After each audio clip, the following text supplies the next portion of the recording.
So it's a very, very neat system. And if we can fix the profile and we can fix the belt life, that's the two areas that lack in the X3. So knowing that they leave a lot of power on the table with just the clutch, which we're going to prove right now, to me, it's most cost-effective horsepower per dollar that you can do on an X3.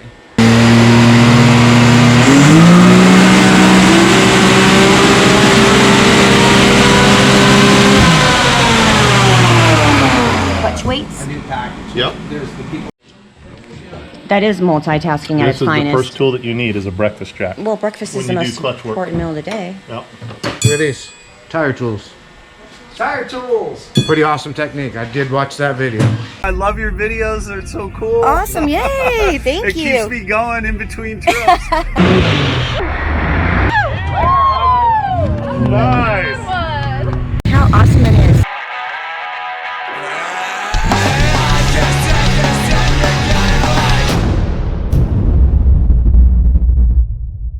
Are you having a good time? Yeah.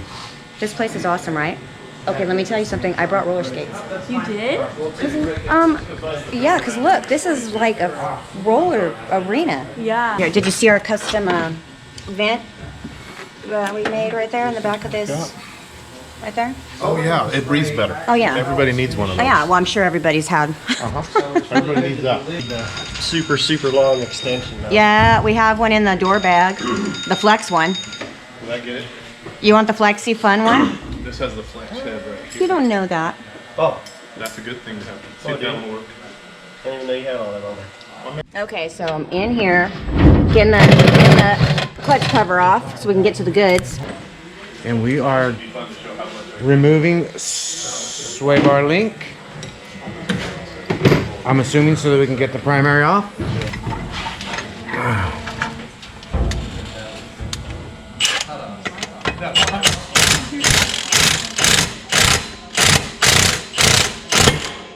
There you go. Back it all the way out. Zip it out. That one didn't get too much fight, huh? Pulling the primary off, and it's gonna get tuned. And then, are they gonna do a horsepower run after that, before tune, or? Well, we've already swapped out the 18 pump. Oh, true. However, that will only make the car run a little bit richer. So what we can do is, I say, hell with it. Let's see what the clutch does all by itself. See what it does. I've seen you do it. I just. No, I say we do it. All right, I'm in. Yep. Okay, so we're doing clutch stuff here. Yep. So what we're going to do is we're actually going to get the secondary tuned first. Now the secondary is the reason why you're blowing your belts. Oh, really? Because we're blowing them. There's two reasons why. Number one is because it has a torsional spring, and that torsional spring puts pressure on the belt, no matter if you're on acceleration or deceleration. So it's always heating that belt up. It's always heating that belt up. So whether you're trying to accelerate or decelerate, there's always a lot of tension on the belt. So that's one part of it. The other part is the amount of spring pressure in this secondary. So there's not enough spring pressure from the factory to keep the belt from slipping. So you have to actually increase the spring pressure by about 30%, and that will keep your belt from slipping during normal use.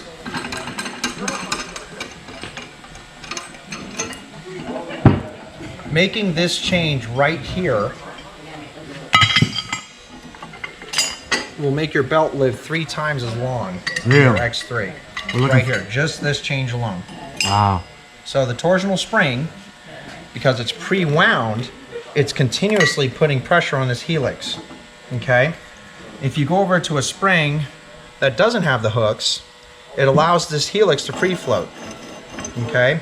And you can actually hear it when it free floats, because when you accelerate, you'll hear a little, Oh, yeah. and then when you decel, it goes, Yep. okay? And people will ask me after I tune their clutch, I hear a funny sound when I go into reverse, or I hear a funny sound when I go into high. I said, yeah, that's the helix actually free floating in the back. And that makes the belt relax on decel and gives it a chance to cool. Does it take away from engine braking? No, it does not actually. It'll have the same amount of engine braking. Engine braking is controlled strictly through the ramp design of the helix. Okay. Okay, so if we were going to change the ramp design, we could actually change the helix. Now, these clutches have an arrow, and they also have another arrow right there. You gotta make sure that when you put them back together, the arrows match. Okay, so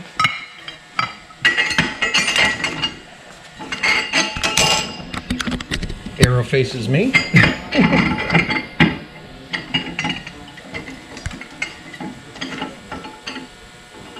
Arrow to me. Arrow to me. Okay. Now we're ready to compress the system back together. Also making sure my helix is going to line up.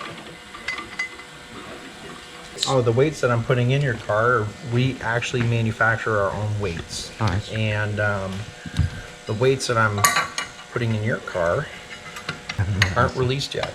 Really? So they are fully adjustable X3 weights. Uh-oh. And we only use them as of right now in our sponsored racers for local desert racing as well as Best in the Desert. Very nice. Those guys always need the latest, greatest thing to be competitive. They're doing so well with those new adjustable weights that we decided to go ahead and manufacture a run for retail purchase. We also have solid weights that are available. So you guys get a spy peek.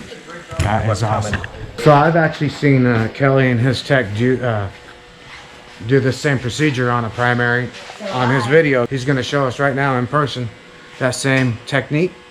I thought it was pretty cool. I was actually going to ask about it when we got here. Look at these tire tools. Tire tools. Pretty awesome technique. I did watch that video. I'm a huge fan of simple. Yeah. Keep it simple. Keep it simple. This is actually really good to watch, not only for us putting in the weights that we're going to use for this car, but every year you need to be taking apart your primary and secondary on your X3 and checking stuff, looking at it, making sure the condition of the clutches. Clutches are wearable items. Yeah, we lost one on our Razor. Yes. Not very far in, too. So to protect your interests and make sure you're going to have a good trip, check your clutches. Go through them, because you can catch stuff well before it gets, one, expensive, and two, it ruins your trip. All right, so these are actually the new adjustable weights. So we have two positions to where you can add and subtract weight on this. Very nice. It gives a very unique profile to guys who are running different horsepower combinations to hit that very magic window of 8,000 to 8,300 RPM. So this allows you to, let's just say a guy's making 20 more horsepower. Well, we wanted the ability to make that adjustment. Nice. Right. So simple system. K&M owners deserve it. So tire irons, push down. Pry bar at the ready. He's quick. I just didn't get it on camera.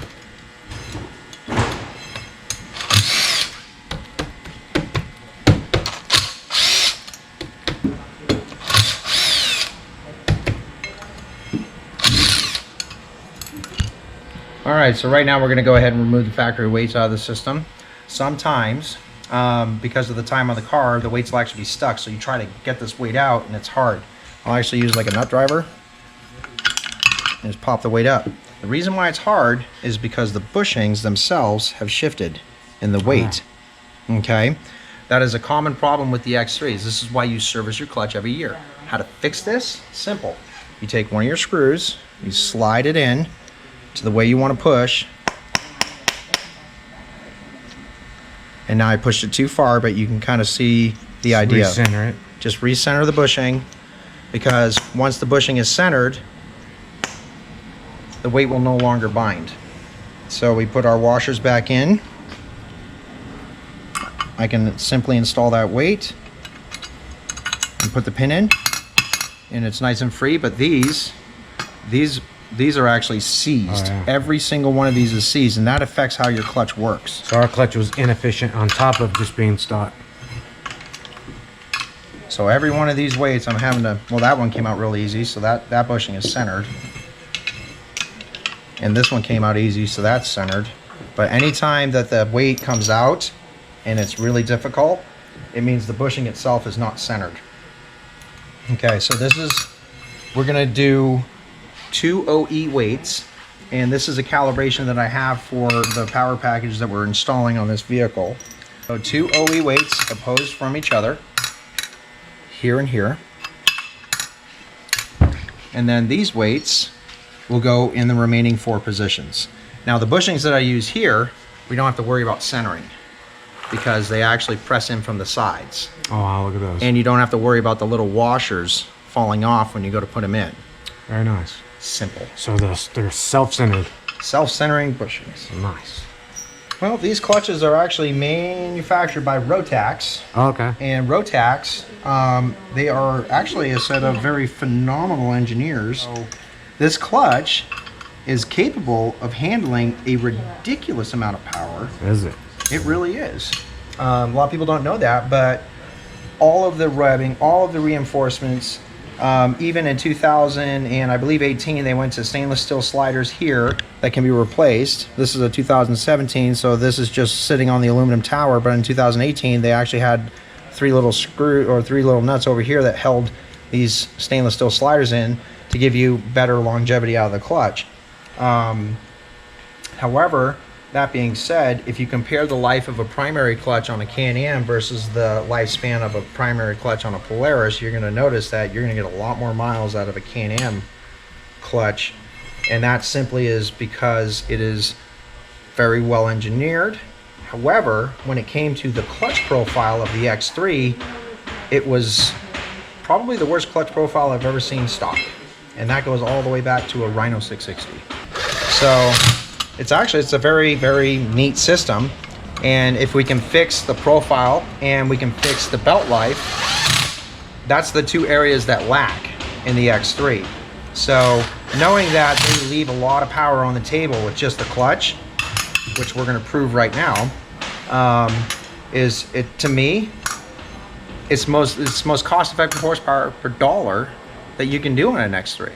You know, if you're buying a clutch kit, let's just say that clutch kit is, you know, $400, but you can pick up 15 or 20 horsepower. Absolutely. You're not flashing it. You're not, you know, doing any crazy fuel. You're not doing an intake. You're not doing exhaust. You're literally just making the machine more efficient. Absolutely. Win-win.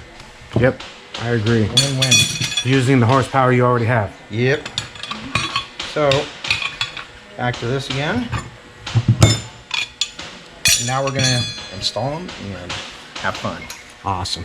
All right, so we're pausing midway through this tuning process. We went ahead and did just the clutch tune. We left the ECU tune alone. We do actually have the 18 fuel pump in it, so the car's gonna be a little bit rich because it's still running the stock file. However, it will give you a perspective to the influence of the clutch tuning just by itself. So we're just gonna go ahead, spin the car real quick, and then we'll move right on to the ECU tune. Can't wait to see this. This would be interesting information to know what you can get out of just a clutch tune. And a clutch tune is how much? Well, the clutch tune on the dyno here, so when we bring the car in and we do the custom clutch tuning, it's $695 for, you know, us doing this process on the dyno. For cash and carry, basically people just want to buy those clutch parts and install themselves. We are selling those for $395. Nice. So you can pick up a few ponies for $395, or you can come in and get it dialed all the way. Get your clutch dialed all the way for $695. Yeah, so $695 for the custom tune and $395 for just the parts and you install them yourself.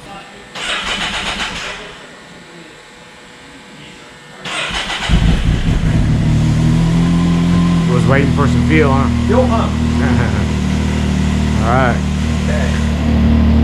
got tank. Air fuel, we're gonna be a little bit richer. Not too much, not too bad yet. Okay, perfect.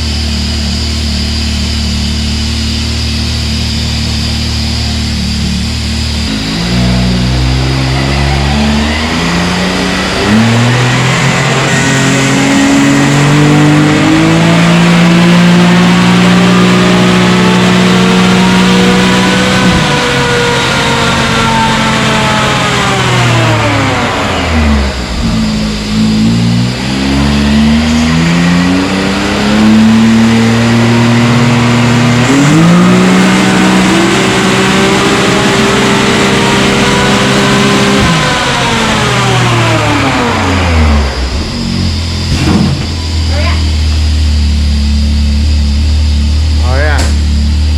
So, yeah, 146. Yeah, so we picked up, let's see, 129 to 146. So we are 17 horsepower north of where we were. We still have some choppies here because it's really rich. But overall, that's a pretty big change for $395. That's a big bump. Yeah, no doubt.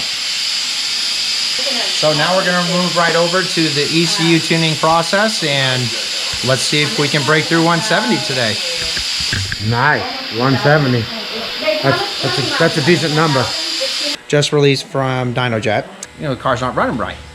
What you can do with this device is you can actually record. So I've interfaced with the plug on the 17 and 18 models. The plug is actually under the glove box. On the 19, it's located underneath here. So I'm going to hit the button. We are going for max power on 91 octane. We are trying to come up with a 91 octane power package, including some engine modifications that will put a customer reliably into a 240 horsepower category.